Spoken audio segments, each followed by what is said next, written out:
오늘날 우리는 극도로 분열된 사회를 목격하고 있습니다. 사람들은 정치적 입장과 이해관계, 가치관의 차이로 인해서 서로를 대적하고 분노하며 때로는 폭력적인 언행까지 서슴지 않습니다. 얼마 전 기독교 신문에 실린 표제처럼 둘로 갈라진 대한민국, 이제는 헌재의 시간이라는 표현은 이 시대의 혼란스러운 현실과 이제는 이 혼란의 마침점을 좀 찍고 싶다는 것을 단적으로 보여주는 것일 겁니다. 하지만 현재까지도 서로 다른 집회에서 각자의 주장만을 외치고 상대의 의견은 듣지 않으려는 태도가 곳곳에서 나타나고 있습니다. 이런 상황 속에서 우리 기독교인들은 어떤 소리에 귀를 기울이고 어떤 삶의 자세를 취해야 하겠습니까? 교회는 정치나 사회 문제에 대해 크게 목소리를 내야 하는 것이겠습니까? 아니면 아예 침묵하며 무관심하게 지내야 하는 것이겠습니까? 오늘 본문의 말씀을 보면 바울은 영적 아들 디모데에게 선한 싸움을 싸우라라고 권면하면서 임금들과 높은 지위에 있는 모든 사람을 위해서 기도하라고 권면합니다. 즉 교회가 세상과 완전히 분리된 공동체가 아니라 오히려 세상을 위해 존재해야 하고 세상 속에 하나님 나라를 드러내야 함을 분명히 보여주고 있는 것입니다. 한 손에는 성경, 한 손에는 신문을 들어야 한다는 말처럼 교회는 세상 현실을 외면하지 말고 성경적 세계관을 가지고 이 땅을 위해 기도하며 사랑으로 섬겨야 합니다.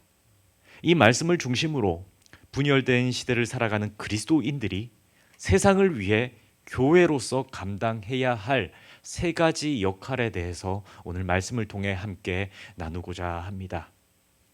첫째는 교회는 세상을 위해 기도하는 공동체가 되어야 합니다. 우리 함께 하겠습니다. 교회는 세상을 위해 기도하는 공동체가 되어야 합니다. 바울이 이 서신서를 디모데에게 썼던 시기는 대략 주후 60년 정도로 판단됩니다. AD 60년이죠. 로마가 대화재를 일으켰는데 주후 64년에 그 화재가 발생했죠. 그러니까 거기 기독교인들을 박해하는 화재 아니었습니까? 기독교 박해가 정점에 이른 때가 AD 64년. 근데 이 디모데 전서를 쓴 건 AD 60년. 그러니까 로마 제국의 네로 황제가 기독교 박해를 시작하던 초창기 시점이라고 볼 수가 있습니다. 국가가 기독교를 박해했습니다. 국가가 예수 믿는 사람들을 핍박했습니다. 이것은 참 무서운 일입니다.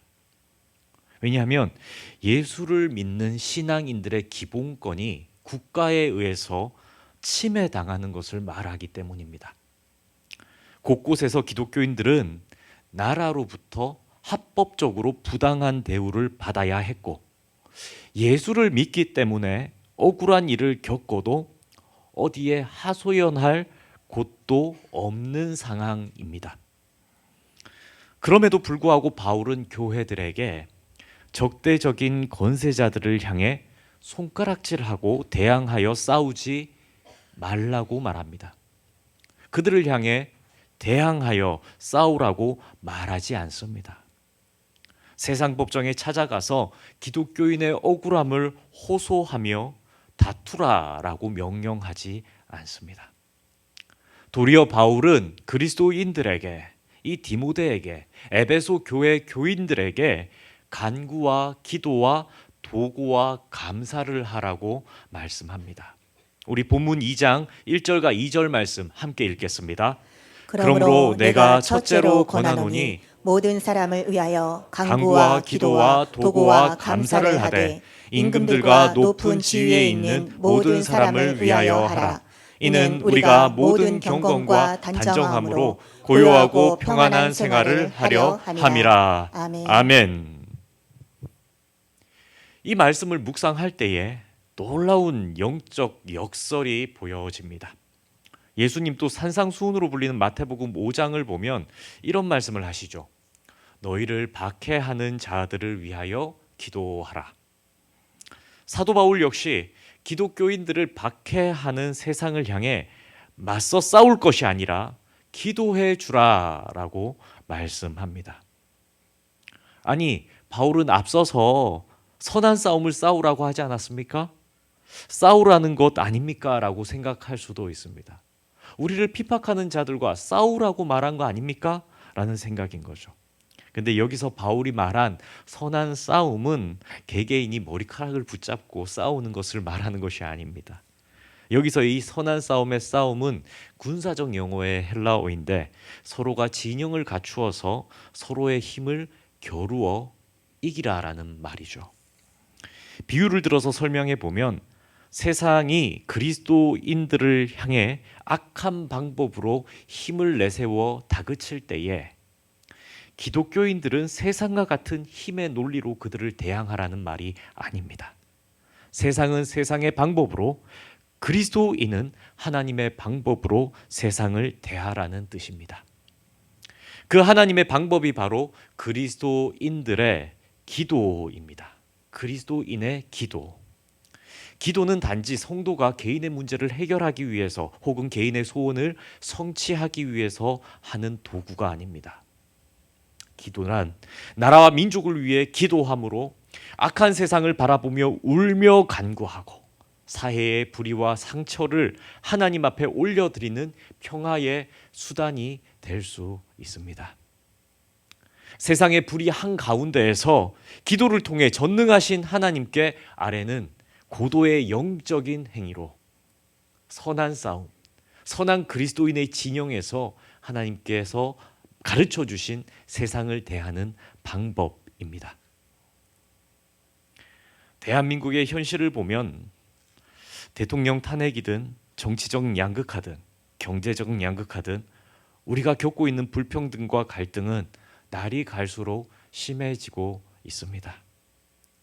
그러나 교회는 앞장서서 어느 한 진영의 편을 들어주는 공동체가 결코 아닙니다. 교회는 단지 세상의 갈등을 끌어안고 기도하는 곳이어야 합니다.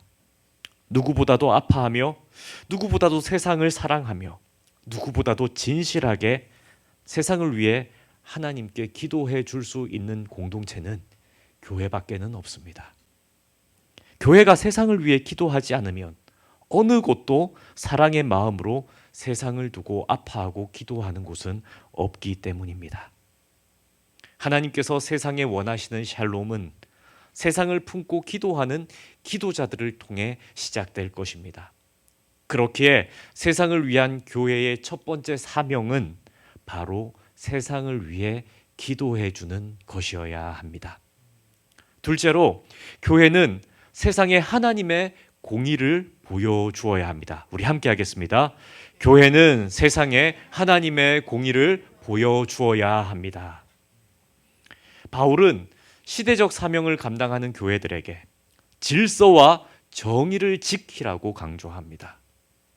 하나님께서 원하시는 사회는 편파와 불의, 탐욕과 폭력이 만연한 모습이 아닙니다. 교회는 진리를 탐구하는 곳이며 진리를 세상에 증명하기 위해 살아내는 사람들의 모임이어야 합니다. 성도님들은 목사들이 설교를 통해 설교꾼의 모습이 아니라 진리를 살아내는 모습을 보길 기대하실 것입니다. 그처럼 세상은 교회를 다니는 성도들의 모습을 통해 진리를 살아내는 성도들의 모습을 보기를 원하고 있습니다. 본문 2장 4절 말씀 우리 함께 읽겠습니다. 하나님은 모든 사람이 구원을 받으며 진리를 아는 데에 이르기를 원하시느니라. 아멘. 아멘. 볼펜이 있으시다면 이 구절의 밑줄을 한번 그어 보시겠습니까? 이 구절에서 모든 사람이 진리를 아는 데까지 이르기를 원한다. 모든 사람이 진리를 아는 데에 이르기를 원한다라는 말씀은 공의로운 삶과 연결됩니다. 진리를 안다는 것은 머리로 아는 것에 그치는 것이 아니라 그의 삶을 통해서 진리의 공의가 드러나기 때문입니다. 이 시대를 살아가는 목사로 세상 법정에 고발당하는 교회의 부끄러운 모습을 보게 될 때마다 얼마나 창피한지 모르겠습니다. 그저께 뉴스에서도 지방의 어느 교회가 20억 원대의 횡령 문제로 세상법정에 고소 고발되는 사건이 보도되었습니다. 그 큰 돈이 나갔는데 교회 내에는 어떤 영수증도 장부도 어떠한 절차도 온전하지가 않았던 것입니다. 그래서 성도들은 서로의 부정을 의심하면서 서로가 서로를 고소하고 서로가 서로의 옳음을 변론하는 모습이 보도되었습니다. 그리고 그 뉴스를 본 세상 사람들의 댓글들을 보며 안타까움을 금할 수가 없었습니다. 그 댓글에서 사람들은 내 교회가 그럴 줄 알았다. 내가 그래서 헌금 안 하지? 내가 이래서 교회를 끊었어. 목사와 장로가 좋아하는 거 3가지가 있지. 라는 등등의 온갖 조롱과 야유가 실려 있었습니다. 과거에는 하나님을 믿지 않는 사람들도 교회를 생각하면 교회가 진리를 추구하는 공동체, 진리를 살아내기 위해 애쓰는 공동체, 그래도 정직한 모습의 공동체라고 기대를 갖고 있었습니다. 그래도 믿지 않는 자신들보다는 하나님을 믿고 따르기 때문에, 하나님을 두려워하는 사람들이 있기 때문에 정직하고 정의로울 것이라는 기대와 존경심이 있었습니다. 하지만 오늘의 한국 교회는 어떤 모습으로 다음 세대들에게 비춰지고 있습니까? 지금은 많은 이들이 교회가 진리를 추구하는 곳이 맞냐고 묻는 시대를 살아가고 있습니다. 교회가 하나님의 정의를 비추는 거울이 되지 못하고 오히려 세상의 불의와 다를 바 없는 모습을 보인다면 그 안에서 아무런 울림도 찾지 못한 다음 세대들은 쉽게 교회를 등질 것입니다. 성도님들, 교회는 하나님의 공의를 비추는 거울이 되어야 합니다. 진리를 추구한다는 것은 고상한 종교적 모양을 취하는 것이 결코 아닙니다. 진리를 발견한 이들이 먼저 자신을 그 진리에 맞추어 변화된 그 진실한 모습이 드러나는 것이어야 합니다. 우리는 진정 예수님을 믿어 진실하게 변화된 사람들입니까?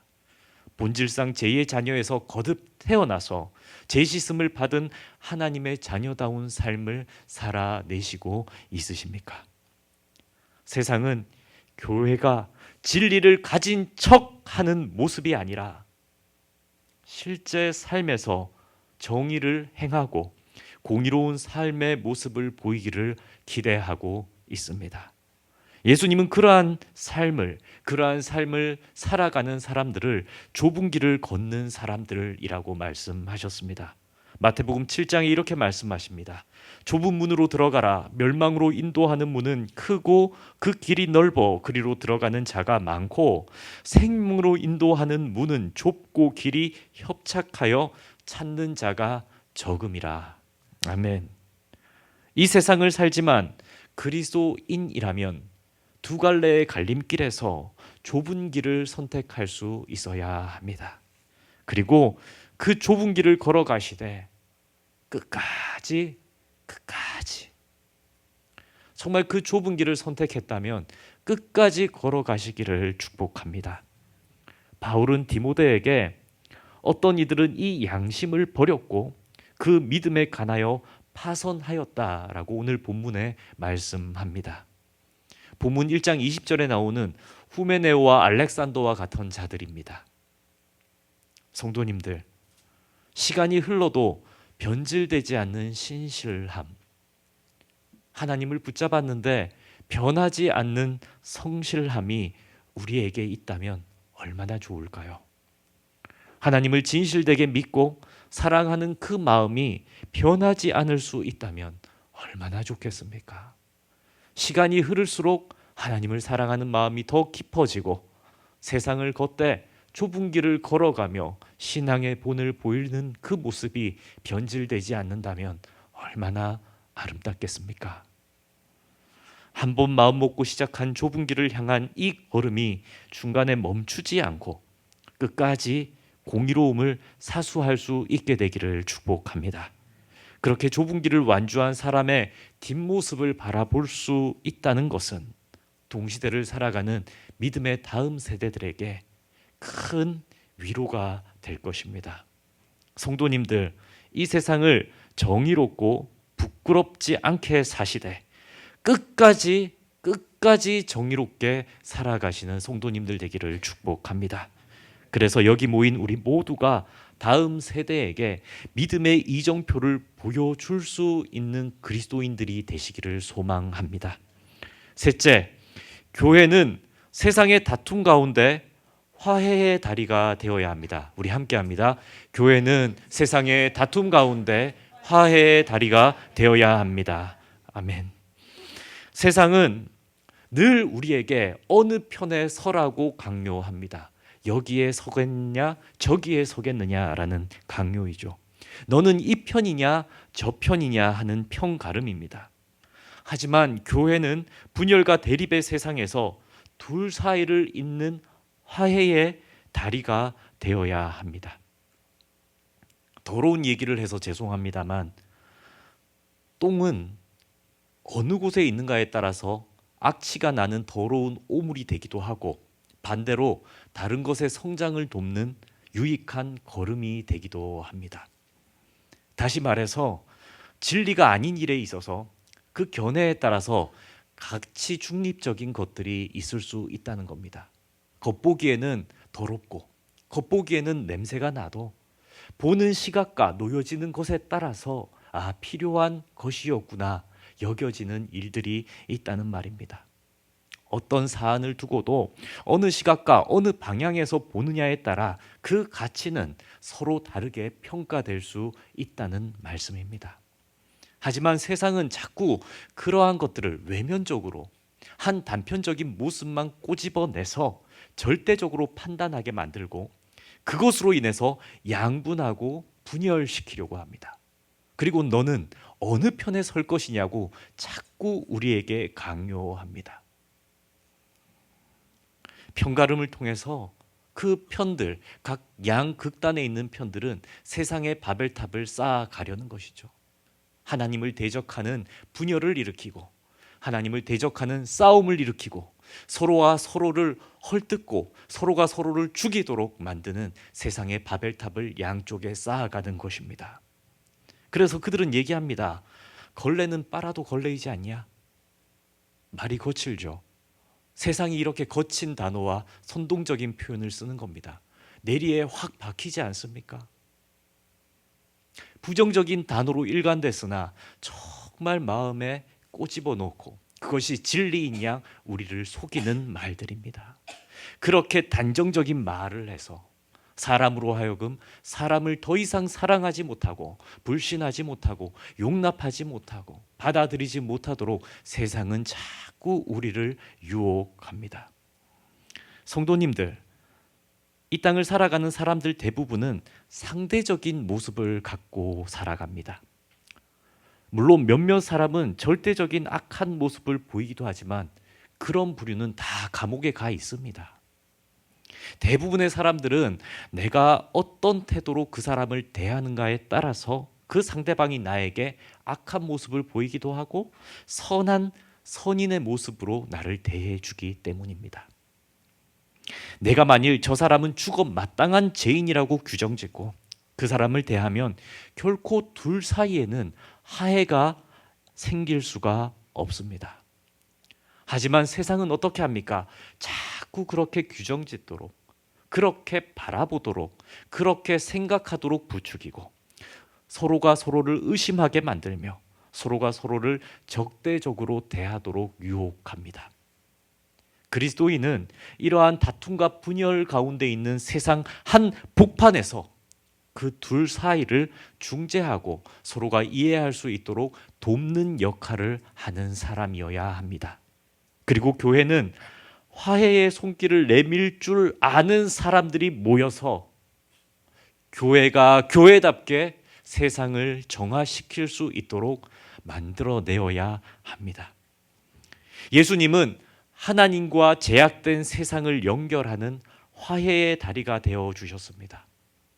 예수님이 죄인된 세상을 위해서, 아니요, 죄인된 나를 위해서 대신하여 죽으신 덕분입니다. 내가 감당해야 했을 죽음이라는 형벌을 예수님은 마다하지 않으시고 대신 나를 위해 죽으셨습니다. 그래서 내가 감당했어야 할 손해를 예수님이 대신 손해 보시고, 내가 잃어야 했던 것을 예수님이 대신 잃어 주심으로 화해의 다리가 되어 주셨습니다. 그러나 세상은 서로가 지지 않으려고 합니다. 지는 것은 곧 죽는 것이기 때문입니다. 그래서 끊임없이 상대방을 끌어내리고 비참하게 상대방을 폭로하며 끌어내립니다. 하지만 예수님은 어떠셨습니까? 그렇게 하시기보다는 다른 이를 살리기 위해 대신 자신이 낮아지는 삶을 선택하시고 심지어 죽기까지 하시며, 그 죽음을 통해서 다른 이를 위해 낮아지는 것, 다른 이를 위해 죽은 것은 실로 죽은 것이 아니라 정령 사는 것이라는 것을 우리에게 보여주셨습니다. 이사야 선지자는 말씀합니다. 그가 찔림은 우리의 허물 때문이요 그가 상함은 우리의 죄악 때문이라. 그가 징계를 받음으로 우리는 평화를 누리고 그가 채찍에 맞음으로 우리는 나음을 받았도다. 몇 번을 읽어도 거듭거듭 곱씹어 보아도 눈에 눈물이 흐르게 하는 예수님의 말씀입니다. 그래, 내 죄 때문에 나 대신 죽은 이가 있었지 하는 믿음이 이 말씀을 읽을 때마다 우리에게 새겨지지 않으십니까? 그렇게 우리를 위해 죽으신 예수님은 우리에게 말씀하십니다. 자신이 지셨던 십자가, 그 예수 그리스도의 십자가를 너희도 지고 나를 따르라라는 말씀입니다. 이것이 교회가 세상의 다툼 한복판에서 화해의 다리가 되어야 하는 이유입니다. 예수님은 세상 속에서 다투는 이들 가운데 교회가 화해의 다리가 되어주기를 바라고 계십니다. 이처럼 교회, 그리스도인, 기독교인들이 화해의 다리가 되었던 본보기는 우리의 역사 속에서도 있습니다. 일본의 국권 침탈에 저항했던 3.1 운동이 바로 이러한 본보기입니다. 대한민국에 있는 각계각층의 모든 종교 지도자들이 모였습니다. 특히 그 가운데에는 종교 지도자들이 3.1 운동을 주도하게 되었는데, 그 기독교 지도자들은 3.1 운동의 방향을 비폭력 저항 운동으로 제시합니다. 그리고 슬로건을 내걸죠. 대한민국을 침탈한 국권을 탄압하는 일본을 미워하지 않는다. 미워하지 않는다. 다만 대한민국은 독립을 원할 뿐이다라는 슬로건을 내어 겁니다. 자신을 압제하고 자신을 핍박하며 심지어 죽이기까지 하는 침략 국가에 대해서 우리는 당신을 미워하지 않는다라는 말을 하고, 다만 우리는 독립을 원한다라는 구호를 외치게 하였습니다. 무력에 의한 일방적인 폭력 앞에서도 사랑의 마음으로 화해를 이끌어내고자 했던 운동이 바로 이 3.1 운동이었습니다. 뿐만 아니라 일본의 잘못된 침략에 대해서도 정당한 말을 하는 것, 부드러우나 분명한 공의로운 말을 하는 것이 이 3.1 운동의 기독교인들의 지혜가 담겨 있습니다. 이처럼 교회는 세상 속에서 한쪽 편을 들어 이기게 하고 한쪽을 죽이고 짓밟는 공동체가 되어서는 안 됩니다. 서로가 물고 뜯는 분열과 다툼이라는 지옥 같은 상황 속에 있다 하더라도 그리스도인들은 중재와 화해의 자리로 그들을 초대하고 타협시키며 위로하는 공동체가 되어야 합니다. 그러기 위해 교회는 회개와 용서의 기회를 주시는 하나님, 진실로 우리까지 오래 참음으로 바라보시는 그 하나님의 시선으로 세상을 바라보아야 합니다. 나와 다른 이들, 심지어 죄를 범한 이들과도 함께 기도해 줄 수 있고, 상처받은 이들이 와서 교회를 학히고 상처를 낸다 할지라도 그들의 말을 귀 기울여 들어주며 그들의 상처를 들어줄 수 있는 여유로운 마음이 있어야 합니다. 그래서 그 모든 사람들을 품고 안는 주님의 십자가 아래에 놓여진 것 같은 화해와 사랑을 전할 수 있는 그러한 경험이 이 한빛교회 안에서 일어나야 할 것입니다. 이것은 세상을 향한 교회의 본분이며 우리에게 맡기신 합평케 하라는 십자가의 명령입니다. 사랑하는 성도님들, 세상 속에 교회가 왜 굳이 존재해야 합니까? 이 도심 한복판에 교회는 왜 존재해야 합니까? 세상의 탐욕과 욕망으로 얼룩진 사람들 가운데 교회는 왜 이렇게 예배를 드려야 합니까? 오히려 속세를 벗어나 도시가 아닌 자연 속에 수도원을 짓고 세상과 단절하며 말씀만 읽어 내려가는 삶이 아니라 왜 하나님은 그 보혈의 핏값으로 사람이 많은 악한 이 세상 가운데 교회를 세우셨습니까? 그것은 교회가 세상 사람들에게 희망이 되어야 하기 때문입니다. 세상이라는 악이 가득한 삶을 살아가는 이들 가운데 기도해 줄 수 있고 진리를 살아내는 것을 보여줄 수 있으며 싸우는 이들에게 화해의 손길을 서로 맞잡게 하는 것이 교회의 역할이기 때문입니다. 그렇다면 여기 모인, 그래서 하나님께 예배드리며 교회를 이루어가는 우리들이 해야 할 사명은 분명합니다. 교회를 교회답게 세워나가는 사명입니다. 세상을 위해 우리가 먼저 기도하십시다. 진리로 거룩한 삶을 증명해 보여주십시다. 분열 가운데 화해의 역할을 감당하는 성도님들이 되시기를 축복합니다. 이 거룩한 실천이 우리 가운데 가득하여서 우리를 통해 세상이 하나님을 보게 되는 놀라운 역사가 있기를 간절히 소망합니다. 이 민족의 희망은 교회여야 합니다. 우리 다 함께 찬양하겠습니다.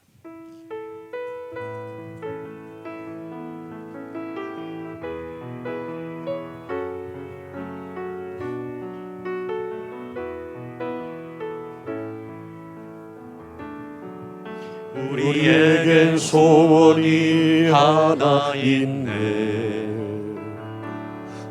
주님 다시 오실 그날까지 우리 가슴에 새긴 주의 십자가 살아 나의 교회를 사랑케 하네. 주의 교회를 향한 우리 마음 희생과 포기와 가난과 고난 아무며 죽음조차 우릴 막을 수 없네. 우리 교회는 이 땅의 희망 교회를 교회되게 예배를 예배되게 우릴 사용하소서. 진정한 부흥의 날 오늘 임하도록 우릴 사용하소서. 성령 안에 예배하리라. 성령 안에 예배하리라. 자유의 마음으로 사랑으로 사역하리라. 사랑으로 사역하리라. 교회는 생명이니 교회는 생명이니 교회를 교회되게 예배를 예배되게 우릴 사용하소서. 진정한 부흥의 날 오늘 임하도록 우릴 사용하소서.